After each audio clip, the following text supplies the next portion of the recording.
Well, that sounds like the whole point of this chapter.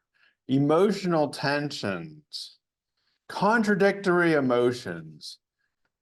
So what our authors are saying, Widener and Choate, we have this idea that hope springs eternal, as if it came from the inside. And what they're saying is that it is not actually just an internal thing, that hope arises from a variety of collective actions.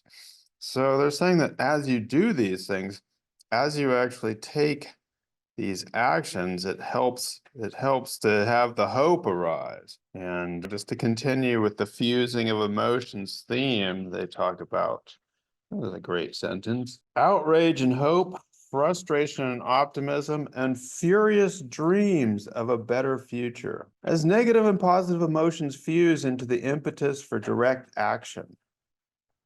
So emotional fusions, just to keep going. Anger, hope, despair, courage, or sorrow, joy. That's in the grief, courage, exhaustion, elation, and worry, enthusiasm.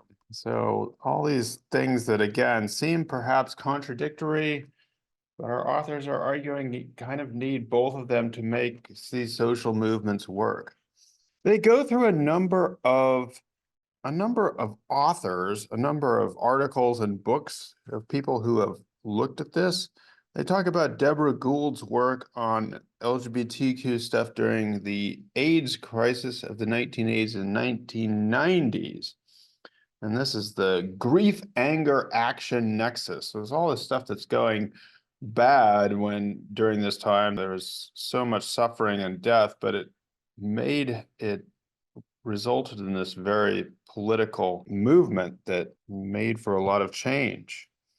They talk about Doug McAdams' work on the civil rights, arguing that people will not rebel against the status quo unless they feel it is unjust or illegitimate and believe that they have the capacity to change it. So it's one of the puzzles, right, of American life. It's not like things were great for African Americans before the 1960s. Why does it happen? Why does it happen at this period of time? And the argument is, yeah, there's the bad conditions, but also the belief that you can have the capacity to change it. Talked about climate activism. The paralyzing potential of fear is mediated by hope. So again, this idea that there's this need for a combination between the two in order to create change in the world. Let me go on to some more anthropological studies, study of how people in Guatemala were also changing their lives to supply broccoli for the world market. One of our authors' own studies of people in Ecuador who were perceived by others as being the most marginalized and voiceless expressed a sense of dignity and success in negotiating community-determined compensation. And then so they go through 6 different cases. The final case is also really fascinating in Angola, where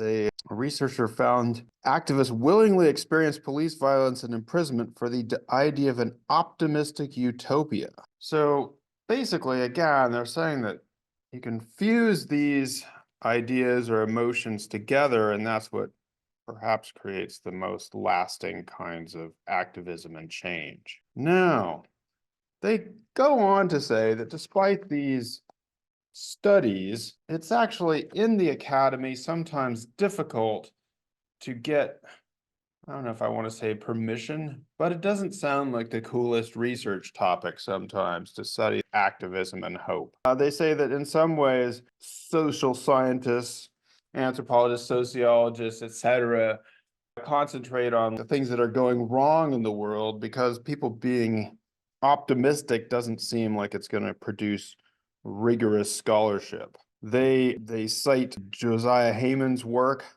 but it's basically saying that it's just hard to be in an activist community and also do academic research at the same time.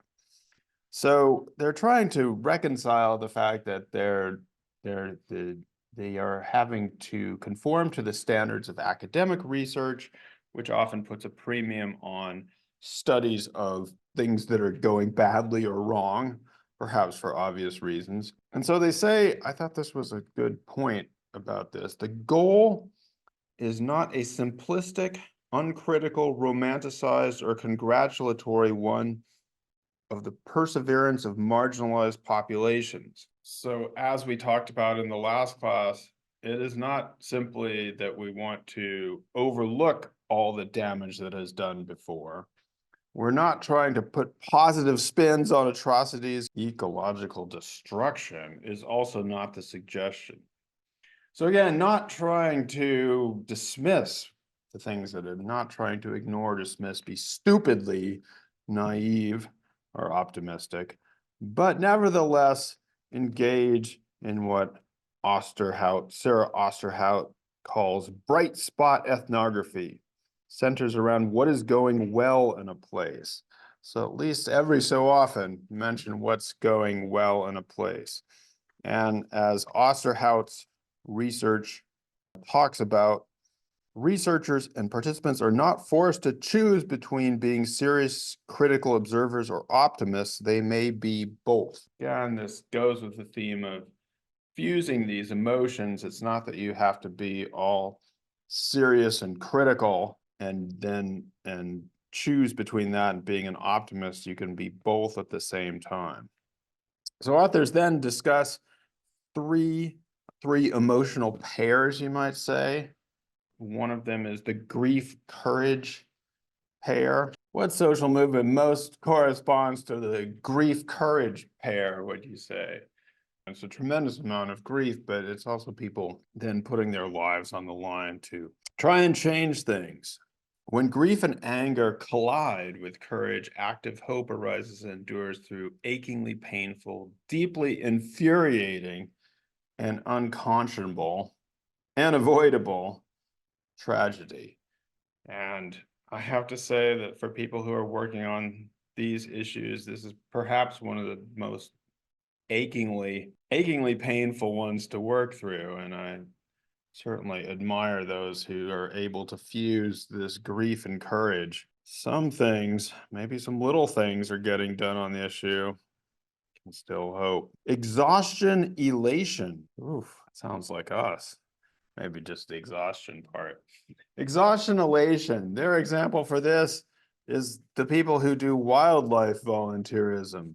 And go out and try and clean up things. So they say that this is, for the people who do this, it's not a substitute for doing other things. It's a supplement to other actions that they are trying to take. And they talk here about the turtles. This guy, he spent many nights when all I did was sit and watch sand. I calculated once that I rescued around 10,000 hatchlings over 7 seasons. That sounds pretty good. He's watching sand and he rescues over 10,000 hatchlings. But guess what?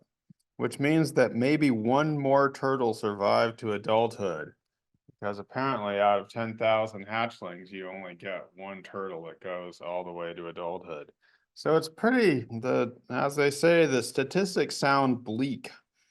But in their world, they say that it might sound irrational, but you get that fleeting jolt of joy. You get to be with other people. You get to train other people.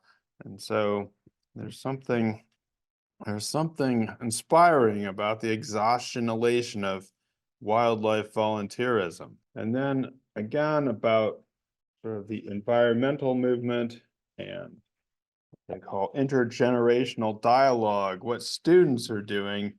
They cite a book called Coming of Age at the End of Nature. Remember I showed you the Margaret Mead book, Coming of Age in Samoa? I didn't tell you how it was the most famous anthropology book ever. And there have been at least several anthropology type books that use that title because everybody likes to use it. Coming of Age at the End of Nature. And so this is about people like you, students who are trying to face lives on a changed planet. They use this thing called photo voice. And you go out and ask students to represent their research through photography and then share it in class. They conclude by saying this is the promise of transformative actions, of having engaged citizens or engaged residents, and they know what they are up against. They are not naive, but although they know these things, they still doggedly resist and create hope-inspired actions. At the very end, they say that as researchers, educators, and neighbors, we could dismiss individuals engaged in small acts. So it's often tempting to say that the little things that people do are not worth anything, or it's not going to matter, or you didn't even rescue any turtles. But we could recognize their acts are but a few in a collective of actions seeking an expanded notion of justice.